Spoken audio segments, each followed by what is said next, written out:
I'm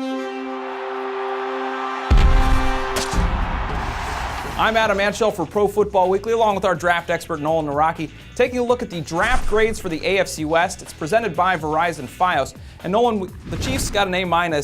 They have some talent in the draft, but also some questionable character guys. Yeah, it started with Jonathan Baldwin in the first round. He's got first-round athletic talent, but he's a guy that is a little bit immature. I think it was worth the risk for them because they got a head coach in Todd Haley, who was a former receivers coach, did a good job with Dwayne Bowe, so I think it made sense to take a chance. You got Rodney Hudson in the second round. I think he'll be a 10-year starter if he could stay healthy. Just a little bit small, does project from guard to center, so there's some projection involved, but he could be a great pick over the long haul. And I think Justin Houston, for where they got him in the third round, was a solid value. He's a guy that could potentially replace Tom Bahali a year down the road, who is franchised. So I think they were thinking long-term, and they did find some talent that fit their schemes.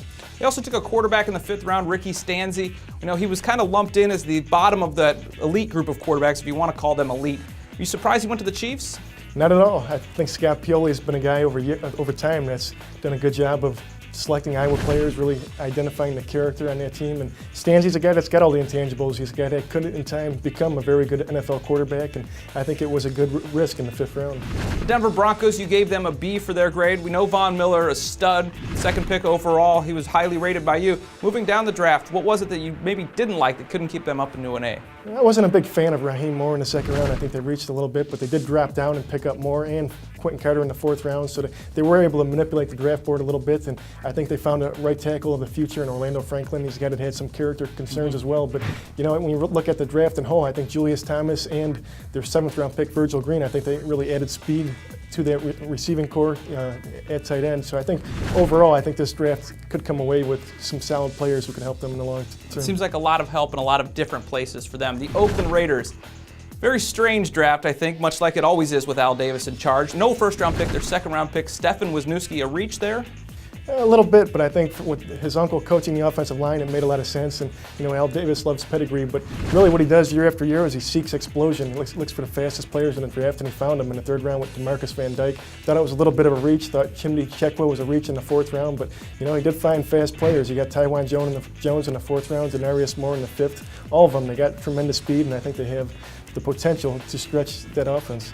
So they got a lot of speed like they do every year, but did they get good players? I think the talent is questionable. You got Taiwan Jones, who's got a big fumbling problem. You know, I don't know that any of them are going to be very solid pros, but you know, you look at Jacoby Ford last year in the 5th round and what they got out of him. He's a guy that sometimes you got that speed and it allows you to recover and make a lot of plays. So they definitely added to the explosion more so than any team in the draft. We'll see if that actually turns into wins or just very fast players. San Diego Chargers, you gave them a C. What was it that you didn't really like about their draft? I didn't think Corey Legit was a great scheme fit for him. I thought he would be better in the 40 front. He is a guy that can play anywhere along that defensive line, but Marcus Gilchrist I thought was a little bit of a reach in the 2nd round. I thought Jonas Mouton was the biggest reach of the draft, you know, with their second round pick. Then you got Vincent Brown, who also had medical issues, so I thought they took some risks throughout this draft. Anything in the late rounds you think that they had 3 6th round picks, anything that rescued it there or no?